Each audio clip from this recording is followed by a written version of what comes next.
Ford, GM, even Tesla, all warning about how the EV market is sort of slowing down.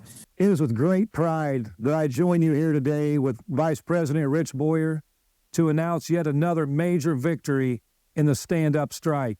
But first, Tesla signals strategy reversal, Ford to go slow on electrification, Nikola's $165 million legal windfall, and more?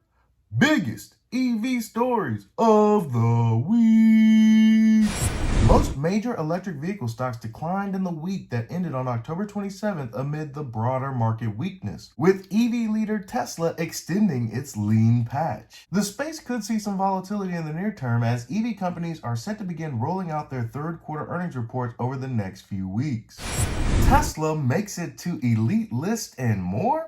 The EV maker debuted on Fortune's list of 100 fastest growing companies in 2023. Tesla took the second spot primarily due to its strong earnings per share growth. And if you think that's impressive, you ain't seen nothing yet, folks. The Elon Musk-led company made a positive statement by announcing modest price hikes for some variants of its best-selling electric SUV. The company added $500 to the price of the Model Y long range and hiked the price of the high-end Model Y performance variant in China, a little over $1,900. Commenting on the move, Future Fund's Gary Black said this was a positive signal at a time investors are worried about further margin erosion. Investors may be worried about margin erosion, but Tesla couldn't give a damn. These price hikes aren't about margin. They're about the demand being overwhelming at the current price levels. So we gotta raise the price because demand is currently outstripping our production. Every time you see a price hike, because the demand is upticked significantly for that particular product. Every time you see a price drop, it's to encourage an uptick in sales because the demand is not currently at the pace of production for that product. And I'm gonna tell you right now, folks, if the price drops far enough, that will be a short-lived situation due to the value that these products offer. Has nothing to do with margin. Tesla's India plans hang in limbo, given the government's dogged stance on committing to local manufacturing. India's Prime Minister of Road Transport and Highway said in an interview that the Musk-led company can't expect concessions on import duties if Tesla chooses to sell made-in-China cars in India. India is a lucrative market with huge untapped potential, which Tesla can't afford to ignore if it wants to maintain its global EV dominance. Of that, I can agree with. Ford pushes back EV plans. Legacy automaker Ford is pushing back the $12 billion EV investment, including CapEx. Dearborn CFO said on a third quarter earnings call that the Model E EV startup incurred losses of $1.3 billion during the quarter. Lawler said Ford has taken out some Mustang Mach-E production and is slowing down several investments. We have also said we are evaluating our Blue Oval Battery Park, Michigan plant to determine the best path forward, Lawler added. This is a critical stage of the game for all of Legacy Automotive. When the going gets tough, you can't just abandon it. You know this is the future of the automotive industry. Any lack of conviction means that you plan to be bankrupt in the next decade. Now, granted, there's no way you can be the automotive giant that you are today in 2033, but actions like this does not instill confidence that you can easily make the transition to battery electric vehicles, if at all.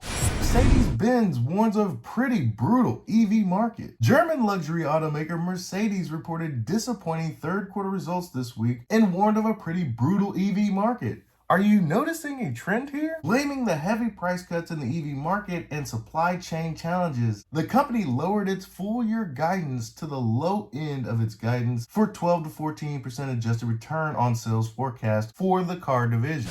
Nikola to get $165 million from tainted founder? In December 2021, Nikola reached an agreement to pay $125 million in settlement to the SEC over charges that it had defrauded investors by misleading them about its products, technical capacity, and business prospects. No amount of money is going to save the reputation of this company. It will be forever marred by that black spot of Trevor Milton. Fisker cuts EV prices. Newbie Fisker, which began deliveries of its Ocean SUV in May, went with the industry tide and announced price cuts. The company cut the prices of its top trim Extreme by $7,500 to $61,499. The company said it has open orders for the 2024 models of all trims, with Ocean Ultra and Sport models seeing upward price adjustments of $3,000 and $2,000 respectively. When it's all said and done, most EVs are going to have their prices modulated around Tesla's category killer. But with Tesla's dynamic pricing and direct-to-customer sales solution from the website, you can't hope to keep up with them as they set the standard for value in the industry. And of course, as we talk about the transition to clean energy, one theme for automakers this earnings season is weakness in electric vehicles. Yahoo Finance senior autos reporter Pras Subramanian here with the details. And, you know, it's quite interesting that we have not been hearing a lot of super optimistic commentary about EV demand. Yeah, you know, it's funny. Just only a few months ago, we saw, or even this in Q3, we saw EV sales hitting a tipping point here, nearing 8%, according to KBB, a record 300,000 EVs sold in Q3. But now, cut to a few weeks later, Ford, GM, even Tesla, all warning about how the EV market is sort of slowing down, each with its own sort of concerns. With Ford, they're pushing back around $12 billion in EV investments, saying that buyers are unwilling to pay a premium for EVs over gas-powered cars. GM sort of echoing similar complaints or concerns, talking about slower near-term demand for growth, having them pause investments. And like I said, even Elon Musk saying that, you know, higher rates here, higher finance costs. He says we need to make the cars cheaper in order for people to buy them. And maybe perhaps right now they're not. So, you know, what's sort of happening is that early adopters and people like that have already spoken for, and high prices are kind of keeping middle-class buyers, a lion's share of buyers, away from EVs at this point. Some would say even politics are getting in the way. Yeah, there's a distinct difference from Ford, GM, and Tesla's reasons on why EV demand may be tapering. Ford, GM's EVs, those things are compared to their internal combustion engine counterpart. While Teslas offer the best value, not just for an electric car, but any car you would decide to buy, many consumers are willing to upgrade to the Model Y, to the Model 3, despite it being overpriced because the value that it offers. Whereas if you're making a lateral move with GM and Ford, yeah, that dog don't hunt. But the main difference between Tesla, Ford, and GM, Tesla's going to continue to ramp up their production, while the legacy automotive manufacturers are making excuses in this industry disruptive technology that will eventually cause them to go bankrupt. They need to be figuring out a way to make these things better and more affordable. And the only way to do that is to increase your production. Increase your know-how. You know where Tesla is forcing the industry. You see the government policies around the world. The writing is on the wall, yet you make decisions like this. But I think bottom line, though, Julie, I don't think the EV transformation is going away. It's just going to take longer than what people thought in this current environment. The cars are better for the environment, better CO2 emissions, obviously none, easier to maintain, offer better performance, but we're just not seeing that full transformation just yet. It's just going to take more time to get there. We're on an exponential growth curve when it comes to EV adoption. Experts that predict EV adoption have been wrong for half a decade now, underestimating how fast the transition is going. And during this time, Tesla will figure out a way to lower the cost of every component that goes into the battery electric vehicle. Like they said on the earnings call, it's a game of pennies. No amount of savings can be too small, but in order to figure out these savings, you're going to have to produce more and more of the vehicles. A cumulative doubling should predictably reduce the cost of the product that you're making. Unlike Ford and GM, you won't be seeing Tesla adjust their production goals. In fact, you're going to see announcements of more factories, both vehicle and on the battery production side. That should tell you something, that there is an opportunity when it comes to the transition to a sustainable energy economy. UAW family, it is with great pride that I join you here today with Vice President Rich Boyer to announce yet another major victory in the stand-up strike.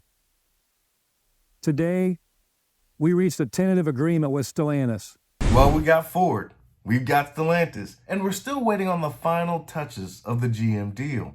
It's not going to be pretty, folks, but the deal is long overdue. I'll be very interested to see how the next labor agreement plays out right before the end of the decade. But for now, looks like the UAW is getting most of what they desired. In conclusion, there is no strategy reversal for Tesla. Demand goes up, prices go up. Demand tapers off? Guess what? Prices go down to stoke more demand in accordance with their production. Ford pushes back EV plans. Mercedes, realizing this EV thing isn't as cracked up as Tesla makes it look. Nikola gets a cash injection from disgraced founder. Fisker finds itself cutting EV prices. You do what you gotta do to compete with the macroeconomics, but more importantly, Tesla's category killer. And Stellantis has a tentative agreement. Mary Barra and the folks over there at GM, time to get that deal done. That's all I have for you today. Be easy. Bird.